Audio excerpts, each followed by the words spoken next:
c'est que la semaine prochaine du coup. Ah bah oui, c'est que la semaine prochaine. Ah, je pensais que ça serait genre hier ou aujourd'hui, tu vois. Tout ça pour le foot là. Ouais, mais de ouf. Ah, ça me fout. Ah, franchement, ça m'énerve. Le foot, ça passe avant tout. Mais c'est ça, ils décalent à chaque fois les programmes pour du foot quoi. Et je te jure, ça m'énerve. Mais parce que c'est tellement présent, tu vois, c'est pas comme si c'était que la Coupe du Monde ou que l'Euro, tu vois. Ouais, il y a C'est tout le temps des trucs. tous les tournois, je ne sais même pas comment ça s'appelle, la Champions League, peut-être. 9-3, c'est la Champions League, 9-4, Hello! Bienvenue dans une nouvelle vidéo avec Phil et Dia. Nous allons parler d'une personne problématique, Maëva Guéna. Bien évidemment, on va faire un disclaimer, nous n'incitons pas à la haine. Ah On oui, n'est ah pas là- non. Non mais, Ah oui, non. il faut se dédouaner quand même. Ah ouais, ouais. Nous, on n'est pas comme ça. Hein.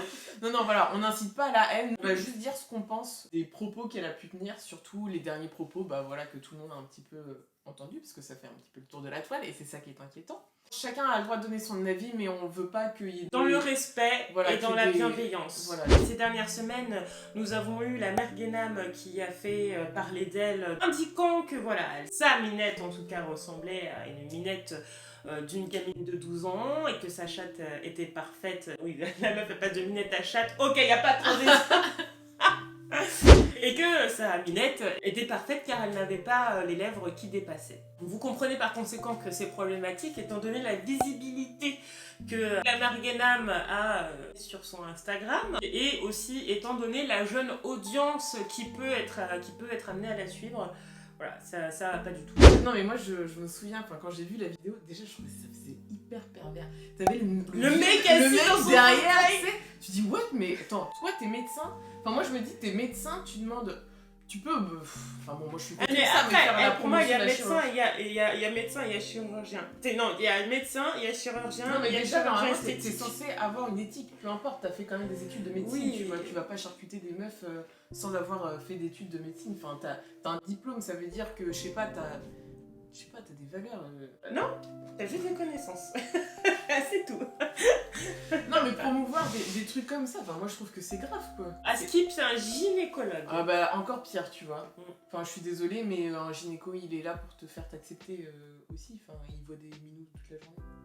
Oui, alors après, il y a eu une évolution dans cette histoire où Maëva, la mère Guénam, a fait une vidéo d'excuses. Elle explique dans la vidéo que voilà, elle a mal choisi ses termes, qu'elle a mal expliqué, que en fait si elle avait fait ça, c'était pas pour promouvoir la chirurgie, c'était parce qu'elle racontait sa vie comme d'hab, ce qui est vrai en l'occurrence. Et que en fait, elle avait fait ça suite à un problème qu'elle avait eu au niveau de l'épilation et ce qui lui avait a priori brûlé ou du moins desséché cette partie-là. Ouais, vraiment c'est facile de... Enfin c'est toujours facile de faire des excuses. C'était là genre bah vas-y fais voir. Bah oui c'est ça, tu peux pas vérifier. Après moi je trouve que c'est quand même...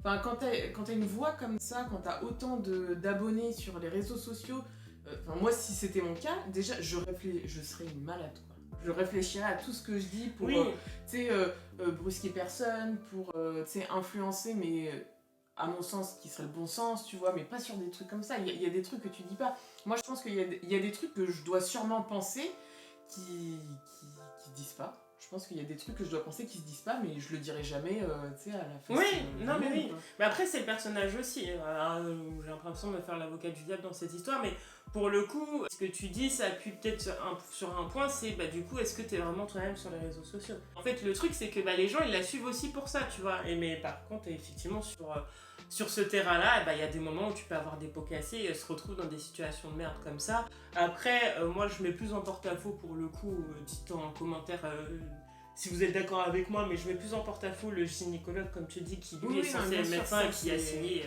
un pacte avec l'ordre des médecins voilà, mais le serment d'Hippocrate.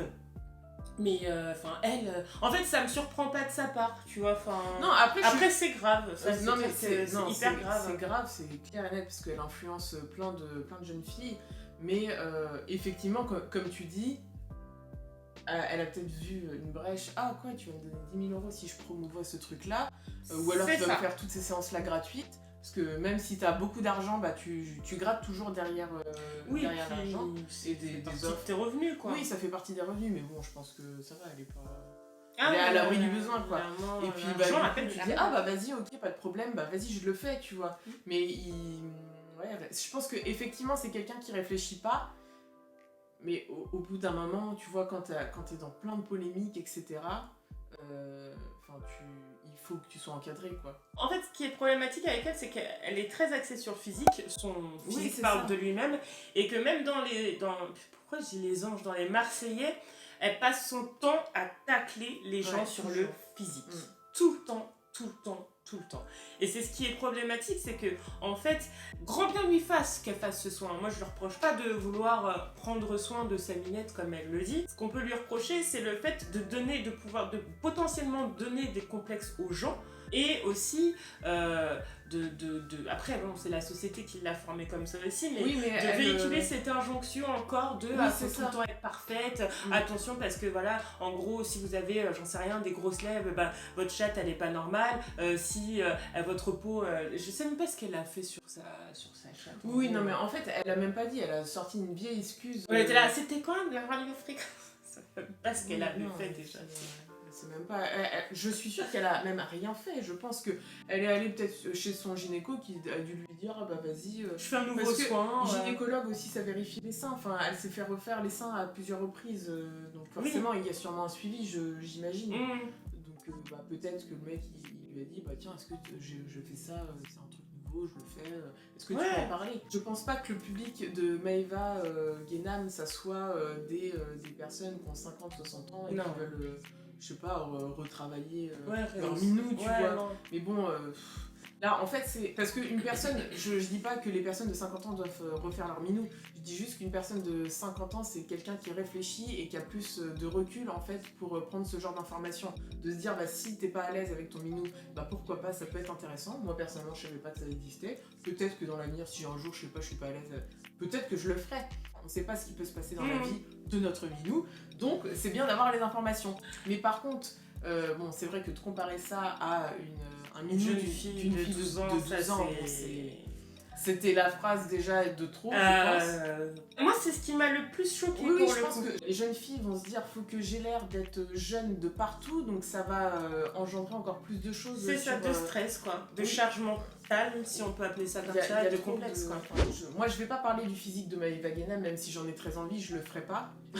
C'est sûr que c'est pas une personne qui va t'aider à te sentir mieux dans ton corps. Quand tu vois le nombre de chirurgies qu'elle fait, bon après c'est bien, elle est honnête, elle en parle. Oui, par contre, contrairement à Mila qui essaie de cette fameuse histoire oui, de quoi, je mange beaucoup de pizza et tout va dans mes fesses. Oui, Mila, oui. Bien sûr, t'inquiète. Ouais, non, franchement c'est dommage et je pense que son agence, donc elle doit être toujours avec Shona Evans.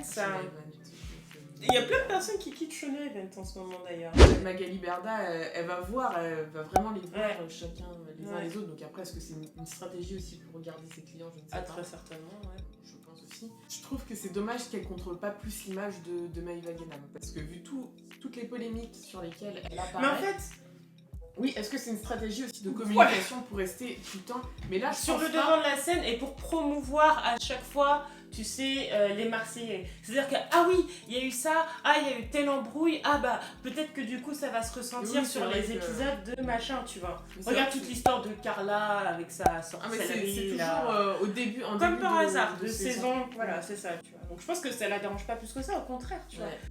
Malheureusement, c'est qu'il y en a qui ont la mentalité sur les réseaux sociaux, t'as plein de personnes qui sont problématiques et qui sont dans ce mantra-là où il n'y a pas de mauvaise pub pourvu qu'on parle de moi, tu vois. Et du coup, bah, c'est là que ça devient dangereux, c'est-à-dire que t'as des personnes qui vont avoir des propos ou des comportements qui ne sont peut-être même pas, qui font peut-être même pas partie de leurs valeurs, mais qui veulent rester sur le devant de la scène ou qui veulent promouvoir leur chaîne YouTube, leurs réseaux sociaux ou un projet dans lequel ils vont participer, que du coup ils vont se dire bah comme ça fera la lumière. On va parler de moi, mais du coup on va se dire ah bah tiens il a fait ça et du coup bah vas-y je vais regarder ou je vais m'intéresser, tu vois.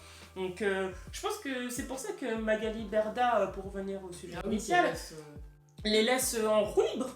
Elle, c'est du bénéfice pour elle, donc voilà, tu vois. Mais bon, moi j'aurais peur de perdre des followers à cause d'histoires comme ça. Ouais, mais est-ce qu'il y a beaucoup... Dites-le nous en commentaire, tiens, ça m'intéresse. Est-ce que quand... Bon, à ce point-là... Moi, ça m'est arrivé d'unfollow des personnes parce qu'elles étaient vraiment problématiques et que j'avais pas envie de leur donner de la force ou de la visibilité sur leur réseau. Donc, si tu regardes cette vidéo et que tu n'es pas abonné à cette chaîne, abonne-toi, c'est très important, ça nous fait plaisir et ça nous fait toujours plus avancer. Donc, voilà, on t'invite à le faire. Mais est-ce que vous êtes beaucoup à faire cette démarche-là, tu vois? Ouais, non, je pense pas. Eva, elle a 24 ans, c'est encore une jeune femme qui est en développement et qui apprend à se connaître aussi. Et je pense que c'est très dur quand tu rentres dans le monde des réseaux sociaux, que du jour au lendemain tu deviens célèbre. Je pense qu'elle a son caractère, mais dans les vies de tous les jours, tu t'embrouilles pas comme ça, tu vois. Du coup, il faut toujours avoir quelque chose à dire et elle s'est habituée à dire ce qui venait comme ça. Elle réfléchit même pas avant de parler. Et je pense qu'un jour, elle va évoluer et elle aura une perception de la vie peut-être différente. Bah, je lui souhaite. Ouais. Parce que dans le fond, je pense pas que ce soit quelqu'un de méchant. Non, je pense pas. Je pense que c'est quelqu'un qui est juvénile, oui. spontané et... Hello les amis, ici la Dia du montage. Je vous fais cette petite voix off tout simplement parce que récemment j'ai regardé une vidéo de la chaîne YouTube Bastos. Donc Bastos qui est un ancien candidat de télé-réalité qui justement participe à l'émission Les Marseillais versus les restes du monde. Voilà, il répondait à une FAQ que ses abonnés lui avaient demandé. Et je vous laisse regarder la suite de la vidéo. Donc c'est un extrait de la vidéo qu'il a faite. Ça confirmera certains propos qu'on a pu avoir sur Amergenam en début de vidéo et par contre ça infirmera totalement les propos qu'on vient tout juste de tenir. Donc je vous laisse regarder, enjoy et n'oubliez pas de vous abonner à la chaîne. Ciao ciao. T'en penses quoi, Bastos, du Foufoun-gate de Maëva Guénam? Les amis, c'est exactement ce dont je vous parlais tout à l'heure. Il y en a qui font exprès d'être cons. Maëva Guénam, elle sait très bien ce qu'elle fait. Elle sait très bien comment choquer les gens et elle sait très bien jouer à la conne. Elle est très intelligente, Maëva Guénam. Moi, je l'ai vu faire exprès des tonnes de fois en tournage. Je vous le dis, c'est fait exprès. C'est fait exprès pour choquer, c'est fait exprès pour buzzer. Bah, elle y arrive bien. Parce que finalement, derrière, elle est invitée à TPMP et puis elle gagne des abonnés et puis elle continue à être plus connue. Au lieu de réagir contre ça, bah, finalement, les gens en entendent parler et viennent suivre pour attendre la prochaine connerie. Finalement, elle réussit très bien son coup et elle continue à y gagner. Peut-être qu'elle est juste dans son personnage et que bah, du coup elle tire le personnage à fond, peut-être qu'elle est juste comme ça, mais en tout cas le problème c'est que bah, elle ne pense pas aux dommages collatéraux qu'elle peut causer et notamment bah, au complexe qu'elle peut engendrer sur bah, sa communauté, quoi, les gens qui la suivent et bah, du coup continuer de véhiculer certaines injonctions où encore une fois bah, la femme doit faire énormément d'efforts pour rester jeune et rester désirable aux yeux des hommes, tu vois. À croire c'est notre mission dans la vie. Non mais c'est triste en fait, je trouve ça triste. Et puis en plus tu vois, moi j'estime que ça reste une femme de pouvoir parce qu'elle a le pouvoir de partager ses réflexions, ses pensées, tu vois. Et je me dis, moi si j'avais la chance d'être une femme de pouvoir, et bah putain, je pense que je tiendrais des discours, je me prendrais du temps, tu vois, pour partager des discours et motiver des jeunes filles, des jeunes femmes, leur même donner des confiance mecs, en elles, tu vois. De donner la confiance aux gens d'avancer et de se sentir bien avec eux-mêmes, même si bah, c'est dur et qu'il faut prendre le temps, mais pas d'être là à vendre toujours des produits pour changer, pour s'améliorer. Ouais, c'est ça. Tu peux vouloir donner le meilleur de toi-même, mais il y a des manières de le faire, juste ça, tu vois. Ouais, non, mais totalement. Et je trouve que le chemin qu'elle prend pour le faire n'est pas forcément très sain. Après, c'est mon avis personnel, hein, mais... Pour sa défense, j'ai vu une story d'elle hier. Où elle disait qu'elle avait pris rendez-vous chez une psychologue pour parler un petit peu des polémiques, etc. Donc est-ce que c'est vrai, est-ce que c'est faux, je ne sais pas. Mais en tout cas, je trouve que c'est une très bonne démarche parce que je pense que quand on est aussi matrixé, matrixé, qu'on a une aussi grande visibilité, je pense que c'est important de se faire suivre, même en règle générale. Il y a beaucoup de monde qui vont voir des psychologues et c'est bien de parler pour se comprendre et pour évoluer. Là, c'est le seul truc que je trouve qui est bien, c'est qu'elle a dit, elle normalise le fait aussi d'aller voir un psychologue. En fait, ce qui est bien sur le fait qu'elle aille voir un psychologue, c'est qu'au moins ça montre aux jeunes filles à qui elle a pu s'adresser qu'effectivement ses propos n'étaient pas forcément normaux. Ça amène un bon message et ça peut aussi atténuer peut-être les complexes qu'elle leur a donnés aux jeunes filles. Enfin, en tout cas, la lueur de réflexion qu'elles ont pu se faire par rapport à leur vagin en se disant ah bah si elle a dit qu'elle allait voir un psychologue, c'est peut-être que tu vois, vont remettre un peu sa parole en question, tu vois. Bah écoutez, je sais pas ce que vous en pensez, en tout cas dites-nous ce que vous avez pensé de cette histoire, si, comment vous pouvez percevoir Maëva Guénam, si vous pensez qu'effectivement la suite de la décision qu'elle a prise d'aller voir un psy, ça va peut-être l'aider, ou si vous vous en battez les couilles grosso modo. Mais vous avez le droit. Regardez cette vidéo en faisant la vaisselle parce qu'il n'y avait rien de sur YouTube. Ça nous fait plaisir aussi, ça nous fait des vues. En tout cas, n'hésite pas à t'abonner à la chaîne si ce n'est pas encore fait. Et puis on se dit à la semaine prochaine pour une nouvelle vidéo. Ciao ciao.